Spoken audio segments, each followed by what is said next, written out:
Subhanallah, muslimat dirahmati Allah.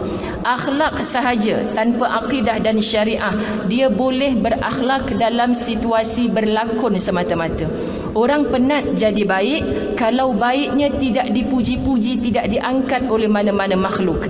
Tapi kalau akidahnya cantik, dia akan kekal mempamerkan akhlak, walaupun akhlak yang sedang dia tunjukkan itu tidak kelihatan dan tidak dipuji oleh mana-mana makhluk pun.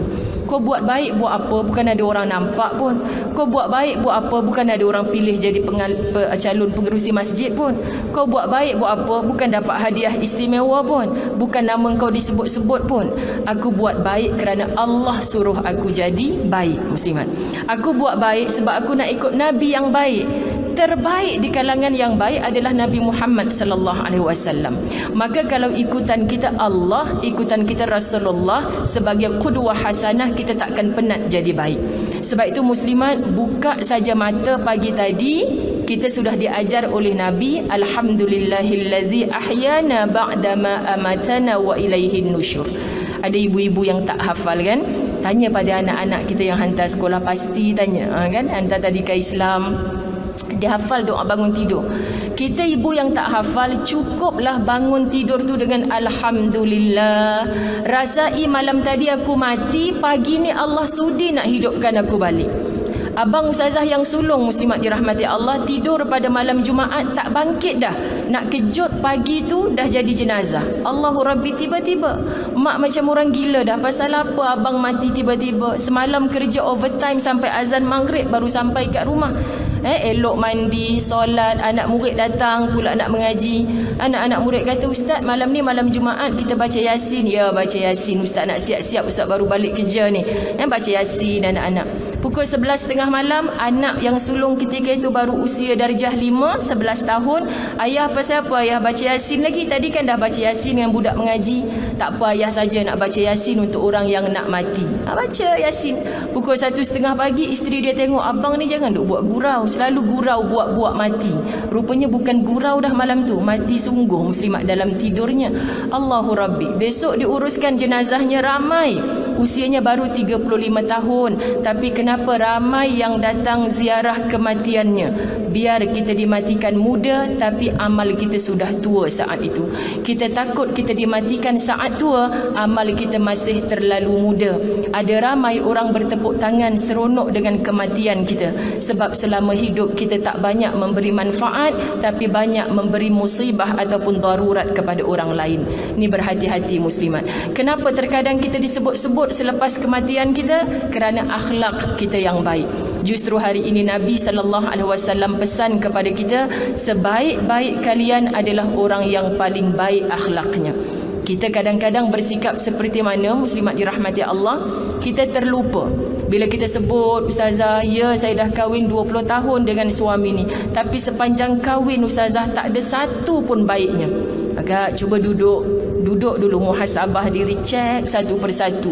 Dulu mula-mula kahwin macam mana hubungan, anak seorang macam mana, anak dua orang macam mana, cek dulu. Mustahil tak ada satu pun baiknya, mesti adalah juga ustazah, tapi jahat lagi banyaklah daripada baik. Muslimat tak percaya, suruh dia meninggal dulu. Suruh dia meninggal dulu. Ustazah ni biar betul. Suruh meninggal dulu. Bila dah meninggal tu pakat nangis, abang pasal apa mati dulu abang, anak kita kecil-kecil lagi. Tu muslimat. Kalaulah abang depan kita tu boleh bercakap, kita kata apa, abang tak pi dalam kubur lagi ni, boleh lagi nak belai-belai, boleh lagi muslimat. Tapi abang dah tak boleh bercakap. Isteri pasti menangisi kematian suami. Kerana apa muslimat? Sebab yang pergi berpisah dengan kita tu adalah rohnya yang tak mungkin lagi akan mengasihi kita selepas ini. Yang barulah kita nampak, ya Allah, rupa-rupanya ada baik yang dia pernah buat denganku. Sebab itu ketika kita ingin melihat keburukan orang lain, cek dulu diri kita muslimat. Cari, mesti dalam banyak-banyak kejahatan yang kita nampak, sebenarnya dia telah menaburkan banyak kebaikan dengan kita. Tinggal lagi nafsu, bisikan syaitan. Kita tertewas bahawa selalu yang kita nampak ini hanya buruknya. Kita tidak bermuhasabah apa baik yang pernah dia lontarkan kepada kita. Justru muslimat, percayalah, hidup ini kata Allah Subhanahu wa taala bermujahadah untuk menjadi baik. Fastabiqul khairat, bersegeralah kamu kepada perkara-perkara baik. Lakukan kebaikan, lakukan kebaikan. Ustazah, macam mana saya nak kekal baik sedangkan suami saya belum baik, anak-anak saya belum baik, jiran tetangga saya belum baik? Kekal buat kebaikan, musliman.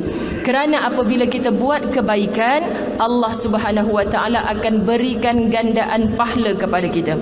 Apa bukti? Man amila salihan fali nafsi. Siapa yang buat amal soleh, buat kebaikan, itu untuk diri kamu sendiri. Sebab itu Nabi bagi contoh pada kita apa? Disakiti, Nabi tidak kembali menyakiti. Nabi kekal menabur bunga-bunga kebaikan, muslimat. Masya Allah, malaikat boleh menyamar depan Rasulullah. Ya Rasulullah, ingin aku bunuhkah orang yang menyakitimu itu? Kalau mereka ini orang yang mengetahui, mereka takkan melakukan demikian padaku. Maksud muslimat, kalau kamu mengaku orang yang lebih alim daripada orang yang menyakitimu, maka serahkan segalanya kepada Allah. Anak-anak datang, mama ni kawan dah buat jahat macam tu pun mama masih lagi nak buat baik dengan dia. Muslimat, kita bukan buat baik kerana dia, tapi kita buat baik kerana Allah. Ini akhlak. Rasai indahnya, muslimat. Sebab itu bila orang dah mati, baru kebanyakan orang sebut, lah ustazah, arwah tu dulu ingat lagi ustazah, kalau dia masuk pejabat daripada tempat kereta dia sampai dekat kursi dia duduk tu, dia nampak tisu, kulit gula-gula, dia akan kutip satu-satu buang masuk tong sampah. Sekarang ni ustazah seminggu baru dia tak ada. Cleaner kami pula cuti, kotor bersepah. Dulu kalau arwah tu ada, tak ada macam ni tempat kami bersih ustazah. Tu dah mati baru orang nampak, muslimat. Sebab itu hari ni biar kita buat kebaikan tu benda yang kecil, benda yang sikit, tapi kekal istiqamah. Nanti kalau hari ni orang tak puji, orang tak angkat pun, bila kita mati insya-Allah terbuka luas barzah kita yang sempit. Sempit barzah, muslimat. Semua orang takut nak mati, kan? Ternyata dah di telinga kita kerap mendengar. Saya dari kecil lagi diperdengarkan lagu ni. Mati itu terlalu sakit di dalam kubur, tempat yang sempit, ular dan kala datang menggigit, papan dan bumi pula menghimpit. Kita dengar ni takut nak mati. Kan ada orang yang berani nak mati dah. Takut nak mati, muslimat, sebab sempit. Tapi kenapa yang sempit tu boleh luas? Sebab ketika kamu hidup bersama dengan Al-Quran, ikut apa yang Nabi pesan, kekal buat baik. Walaupun yang kita buat baik tu baru kecil sikit di mata orang lain, nanti bila kita mati menjadi sebutan orang lain, kubur kita menjadi luas, yang gelap menjadi terang. Wahai Allah, amal aku yang mana ni? Sebab dulu engkau istiqamah melakukan kebaikan, akhlak yang baik, bukan untuk dipandang oleh makhluk, tapi untuk dipandang oleh Khalik. Tuhan, patutlah dulu kecil hati selalu sangat, orang tak angkat dengan amalan yang kecil tu.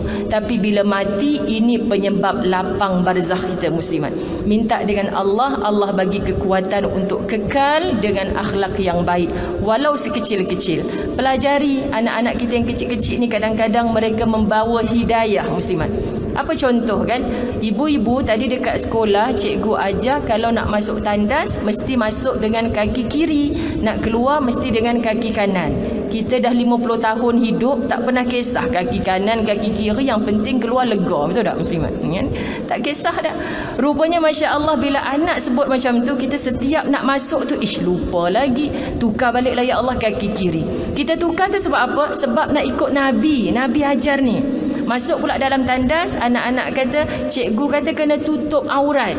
Tutup aurat pakai telekong ke dalam tandas? Tak payah.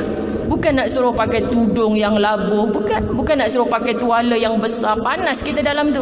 Kan kita kadang dapat tuala kecil, muslimat dirahmati Allah, bila kenduri kahwin kan, kita kata apa bungkus gula-gula dalam tuala kecil ni kan. Rumah besar kaya kan, main bagi tuala kecil kat orang. Pandang yang baik, yang positifnya kat mana. Buka gula-gula tu makan, simpan. Hok yang tuala kecil tu sangkut dalam bilik air. Untuk apa? Setiap kali kita masuk dalam bilik air nak qada hajat, letak tinggi atas kepala kita ni. Sunnah. Selama ni kita tak buat, Masya Allah, sunnah. Ni teringat petang ni teringat, tapi lupa nak letak tuala kecil dalam bilik air, kan? Tapi teringat, Allah lupa lagi, asyik lupa. Benda kecil selalu kita lupa muslimat. Maka bila lupa tapi teringat tu, apa yang kita boleh letak? Angkat gayung letak atas kepala. Pasal apa angkat gayung letak atas kepala? Buruk benar Tuhan, mujur aku seorang-seorang ni, tak ada siapa nampak. Kalau ada orang nampak hak jenis bilik air ada cermin depan tu, buruk benar gayung atas kepala. Lepas ni keluar je aku akan ambil tuala kecil ni gantung dalam bilik air supaya tak lupa dah. Sebab buruk benar rupa kita bergayung atas kepala tadi. Muslimat kecil tapi masya-Allah kita niat nak ikut akhlak Nabi sallallahu alaihi wasallam. Kan? Kita mulakan dengan yang kecil, insya-Allah tak berat untuk melakukan yang besar.